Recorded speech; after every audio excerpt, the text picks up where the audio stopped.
ঘোষণা করি সেটা হচ্ছে প্রাইভেট সেক্টরের যারা ডাক্তারবাবুরা আছেন তারা একটি কর্মসূচি নিয়েছেন গঙ্গা বক্ষে আমাদের কাছেই বাবুঘাটে 1000 প্রদীপ প্রজ্বলন এবং নদীতে ভাসানো আর কি। তো এই জায়গায় দাঁড়িয়ে এটিও একটি আন্দোলনের স্পিরিট এবং এইটাকে আমরা সাধুবাদ জানাই। এখানে যারা আছেন যদি মনে করেন সন্ধ্যে 7টা থেকে ওখানে প্রদীপ প্রজ্বলন হবে আপনারা যেতে পারেন। এই মুহূর্তে আমি ডেকে নেব আমরা তিলোত্তমাকে, তারা কিছু কথা বলবেন আপনাদের সামনে। আমি তিলোত্তমা বা অভয়, আপনারা যে নামেই ডাকুন না কেন, আমরা এখানে প্রত্যেকেই তিলোত্তমা। আমাদের ভিতরে আমরা খুব সাধারণ আমরা মানুষ। আমরা কোনোদিনও খুব বড় সড়ো কিছু করিনি, খুব মাথা উঁচু করে বলার মতো কোনো কিছু কাজই করিনি। খুব সাধারণ পরিবার থেকে আমরা সবাই উঠে এসেছি, কিন্তু 9 তারিখের ঘটনা আমাদের প্রত্যেকের বুকটা যেন কেমন একটা করে উঠেছে, আমাদের সবার গাটা গুলিয়ে গেছে। আমরা প্রত্যেকে ভীত যে কোনো দিন এটা আমার সাথে হতে পারে, আমার পরিবারের কোনো একজন মানুষের সাথে এটা হতে পারে। তাই জন্য আমরা আজকে সবাই রাজপথে। আমরা খুব সাধারণভাবে কিছু কথা বলবো। এই আমার সাথে যারা আমাদের সহযোদ্ধারা দাঁড়িয়ে রয়েছেন, আমাদের প্রত্যেকের সাথে আমাদের রাস্তায় দেখা।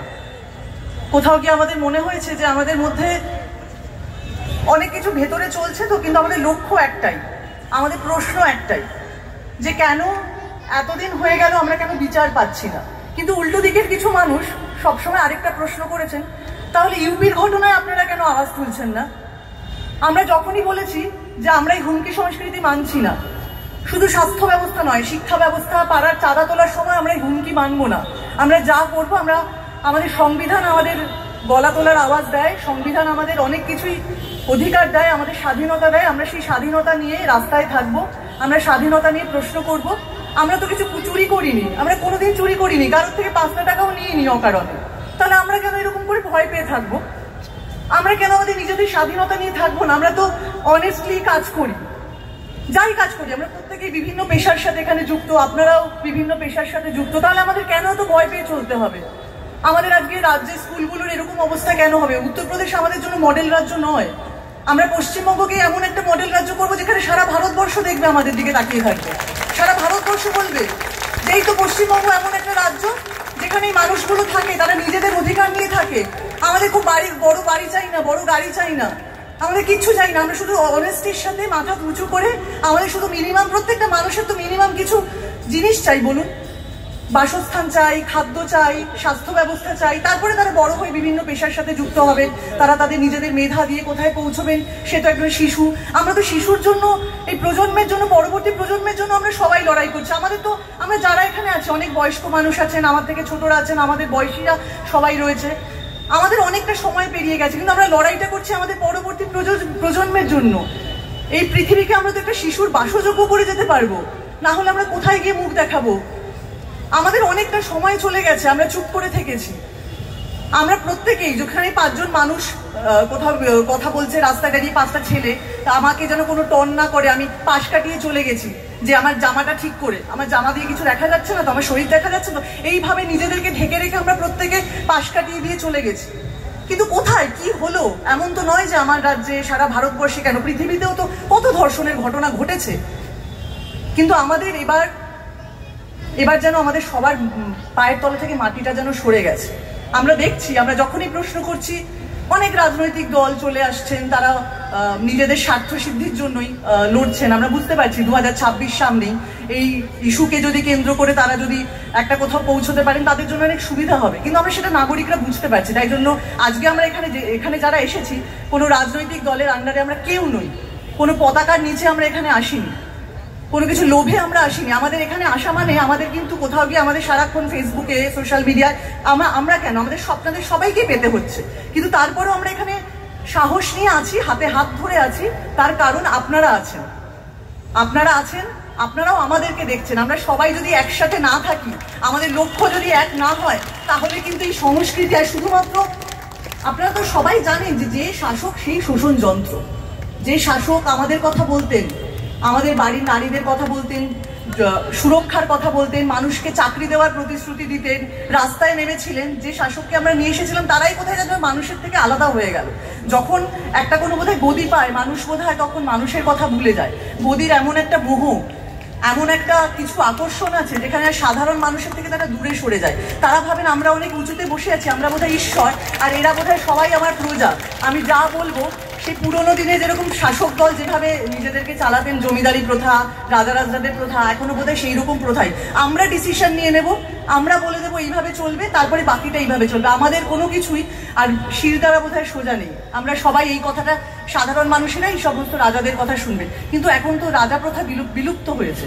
সেগুলো তো আমরা অনেক পার করে আজকে আমরা এখানে চলে এসেছি। আমরা সবাই আজকাল খুব আধুনিক, আমরা সবাই মলে যাই, সিনেমা দেখি ভালো স্ক্রিনে, আমরা সবাই ভালো ভালো পোশাক পরি, অনেক কিছু। আমরা সবাই ইংরেজিতে কথা বলি, বলার চেষ্টা অন্তত করি, দামি ফোন ইউজ করি, কিন্তু কোথায় আমরা আধুনিক হলাম বলুন তো? আমার তো এটাই বারবার করে মনে হচ্ছে যে মানুষেরা যে রাজনীতি করেন আমাদের নাকি ভালোর জন্য, আমরা যাতে সুরক্ষিত থাকি, আমাদের যাতে চাকরি হয়, আমরা যাতে একটা হসপিটালে গিয়ে একটা স্বাস্থ্য ব্যবস্থা পাই ঠিকঠাক, আমরা যাতে পড়াশোনা করতে পারি, তাই জন্য নাকি মানুষেরা রাজনীতি করেন আমাদের পাশে দাঁড়ানোর জন্য।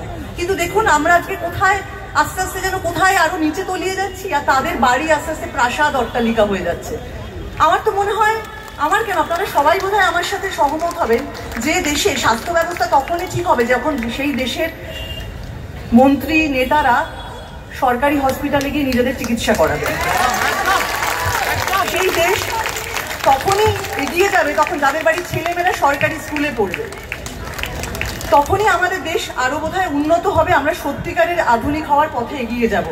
আর আমাদের অনেক ভয় ভীতি, গ্রামগঞ্জের মানুষদের অনেক ভয় দেখানো হচ্ছে, তারা রাস্তায় বেরোতে পারছেন না, তারা সঠিক কথা বলতে পারছেন না, কিন্তু আমরা সেই সাহস দেখাবো, কারণ আমরা কলকাতা শহরে বাস করি। আমরা তাও বাইরের মানুষজনদের থেকে মফস্বল জেলা, যে ধরনের ব্যবস্থা চলছে, যে ধরনের অরাজনীতি, অরাজকতা চলছে, সেই ধরনের, আমার কথায় মাফ করবেন কারণ আমি তো সেভাবে বক্তা নই, মানে সবসময় কথা, সঠিক কথা হয়তো বলে উঠতে পারবো না, কিছু হয়তো এদিক ওদিক হয়ে যাবে, আমরা খুব সাধারণভাবেই কথা বলতে অভ্যস্ত।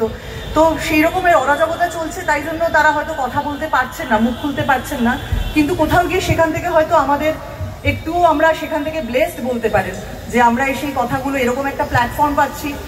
জুনিয়র ডক্টরদের অনেক অনেক ধন্যবাদ, তারা আমাদের এই পথ চলাটা আমাদের সাথে সামিল হয়েছেন। আর এটা শুধু আমি জুনিয়র ডক্টরদের আন্দোলন বলতে রাজি নই, আমরা কেউই রাজি নই, কারণ এইটা একটা নাগরিক আন্দোলন। এখানে আমরা প্রত্যেকে নিজেদের স্বার্থে এসেছি। আমাদের মধ্যে, বললাম না প্রথমেই, আমাদের মধ্যে প্রত্যেকের মধ্যে একজন করে তিলোত্তমা বাস করে, আমরা সেই অধিকার নিয়ে কথা বলতে এসেছি। আর জুনিয়র ডক্টররা আমাদের সেই পথ দেখিয়েছেন, সেই পথে আমরা প্রত্যেকে হেঁটেছি এবং আগামী দিনেও হাঁটবো। আন্দোলন তো একদিনের নয়, এক বছরের নয়, এই দীর্ঘ পথ আমাদের অতিক্রম করতে হবে।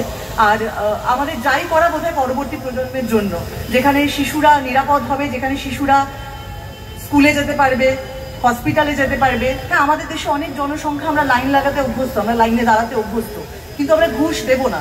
আমরা ওই দুর্নীতি যেভাবে চলছে, সেই দুর্নীতি আমরা নিজেরাও আনবো না নিজেদের মধ্যে। আমরা যখন প্রত্যেকের সরকারের বিরুদ্ধে, আমরা যখন শাসকের বিরুদ্ধে প্রশ্ন করছি, আমাদের একটা আঙুল কিন্তু নিজেদের দিকেও তোলা উচিত। আমরা কোথাও তো এতদিন চুপ করেছিলাম, আমরাও তো কোথাও গিয়ে ঘুষ দিয়েছি, আমরাও তো পাশের জনের সাথে যখন কোনো কিছু হয়েছে, খারাপ কিছু হয়েছে, আমরা তখন চুপ করে নিজের বাড়ির দরজা বন্ধ করে থেকেছি। এই দরজাটা কিন্তু আর বন্ধ করলে চলবে না। এখন একটা অসময়, আমাদের প্রত্যেকের হাত ধরে থাকতে হবে। আমাদের মধ্যে অনেক নীতির হয়তো বিরোধ ঘটবে, হয়তো সবার কথা সবার পছন্দ হবেন না, কিন্তু তারপরেও জানবেন আমাদের সবার একটাই প্রশ্ন, একটাই লক্ষ্য, যে আমরা এমন একটা ভয়ের রাজনীতি বাদ দিয়ে, এই হুমকি সংস্কৃতি বাদ দিয়ে, এই ধর্ষণ সংস্কৃতি বাদ দিয়ে কিভাবে আমরা একটা সুষ্ঠু পরিবেশ গড়ে তুলবো, কিভাবে একটা সুষ্ঠু পরিবেশে বাঁচতে পারবো, এই পিতৃতান্ত্রিকতা থেকে কবে আমরা মুক্তি পাবো। আমাদের পিতৃতন্ত্র কিন্তু সবার মধ্যে, শুধুমাত্র পিতৃতন্ত্র বলতে আমাকে একজন ফেসবুকে প্রশ্ন করেছিলেন যে কেন তোমরা পুরুষদেরকে সবসময় আঙুল তুলছো। আমি বললাম যে না, পিতৃতন্ত্র কিন্তু মানুষের সবার মধ্যে থাকে, আমার মধ্যেও পিতৃতন্ত্র থাকতে পারে। পিতৃতন্ত্র একটা আইডিয়া, সেই আইডিয়াটা নিয়ে আমরা সবাই বড় হয়েছি। আমার তো এখানেও আপত্তি আছে যখন মুখ্যমন্ত্রীকে কালীঘাটের ময়না বলা হয়, এটাও কিন্তু পিতৃতন্ত্রের একটা পরিচয়। এটার আমরা ওনার কাজ নিয়ে আলোচনা করতে পারি, আমরা কিন্তু উনি সবার শেষে উনি একজন মহিলা, আমরা ওনার কাজ নিয়ে আলোচনা করি। উনি যেভাবে আমাদের যা বলছেন, প্রতিশ্রুতি দিচ্ছেন, সেটা রাখছেন না, আমরা সব কিছু বলি, কিন্তু ওনাকে আমরা এই ধরনের, ওনাকে কেন, কোনো মহিলাকেই আমরা এই ধরনের কথা বলে আক্রমণ করতে পারি না। প্রথম থেকেই 14 তারিখ রাত থেকে যখন রিক্লেম দ্য নাইট যখন সারা রাতের এই দিয়েছিলেন আর কি, আমরা সবাই যখন সারা রাত রাস্তায় নেমেছিলাম, তখন থেকে মহিলাদের পোশাক নিয়ে, মহিলারা কোথায় দাঁড়িয়ে সিগারেট খাচ্ছেন, মহিলারা কি করছেন, মহিলারা কি হাসলেন, মহিলারা কি কাঁদলেন, কোন জামা পরলেন, সারাক্ষণ ধরে শুধু মহিলাদেরকে আক্রমণ করা হচ্ছে। আমার মাথাতে এটা ঢুকছে না যে এই আন্দোলনের কোথাও একটা অলিখিতভাবে একটা ছিল যে আমরা তো প্রথমে নারী আন্দোলন, প্রান্তিক লিঙ্গ যৌনতার মানুষ এবং নারী আন্দোলন নিয়ে রাস্তায় নেমেছিলাম, তাদের সুরক্ষার কথা বলতে রাস্তায় নেমেছিলাম।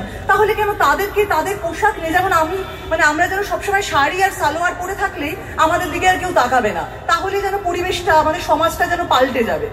আমরা যদি না হেসে চুপচাপ গম্ভীর হয়ে রাস্তা দিয়ে যাই, তাহলেই যেন সমাজটা পাল্টে যাবে। এইরকম ভাবে একটা যেন আমাদেরকে পোর্ট্রে করা হচ্ছে। আমরা তো কিছু, আমাদের তো বেঁধে দেওয়ার কিছু নেই যে এইভাবে আন্দোলন করতে হবে, নাম্বার 1, নাম্বার 2 এইভাবে আন্দোলন করতে হবে, প্রত্যেকে 10টা পয়েন্ট নেই যে এইভাবে করতে হবে। মানুষের বুকের মধ্যে অনেক কিছু জমা হয়েছে, অনেক কিছু জড়ো হয়েছে, তাই জন্য আমরা রাস্তায় নেমেছি। আমাদের তো এত কিছু শর্ত মেনে নয়, শর্ত তো ওনারা মানবেন, আমরা কেন শর্ত মানবো সমাজে? আমার এইটুকুনি কথা বলার। আমাদের আরেকজন সহযোদ্ধা পুষ্পেন্দু কিছু কথা বলতে চায়।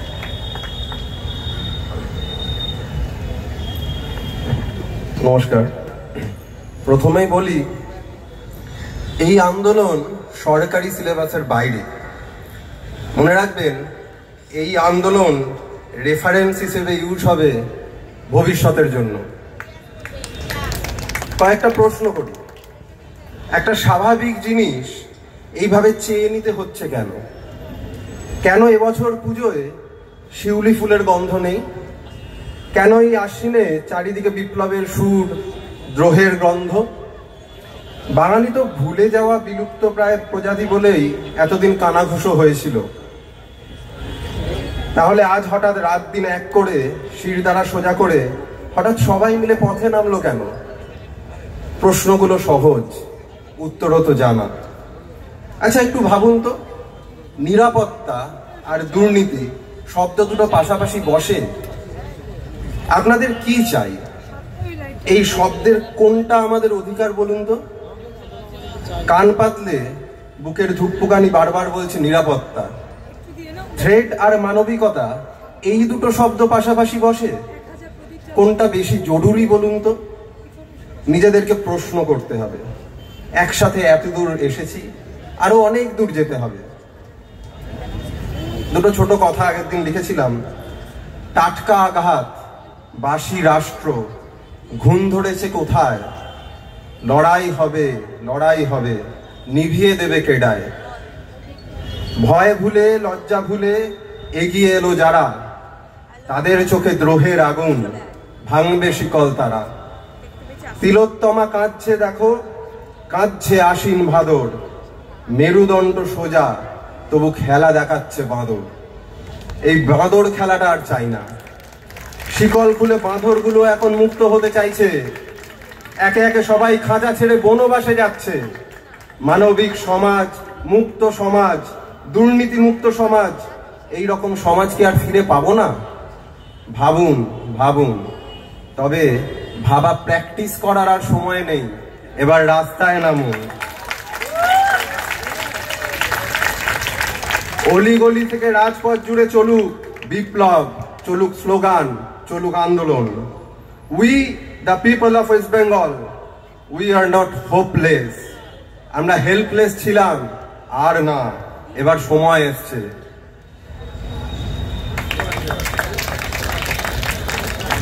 মহালয়ার একটা স্বর, জাস্টিস ফর আরজিকর। মহালয়ার একটা স্বর, জাস্টিস ফর আরজিকর। আমার রাস্তা আমার রাত, জাস্টিস ফর আরজিকর। আমার রাস্তা আমার রাত, ধর্ষকরা নিপাত। আমার রাস্তা আমার রাত, ধর্ষকরা নিপাত। বাজছে শঙ্খ, বাজছে ঢাক, তিলোত্তমা বিচার পাক। বাজছে শঙ্খ, বাজছে ঢাক, তিলোত্তমা বিচার পাক। বাজছে শঙ্খ, বাজছে ঢাক, তিলোত্তমা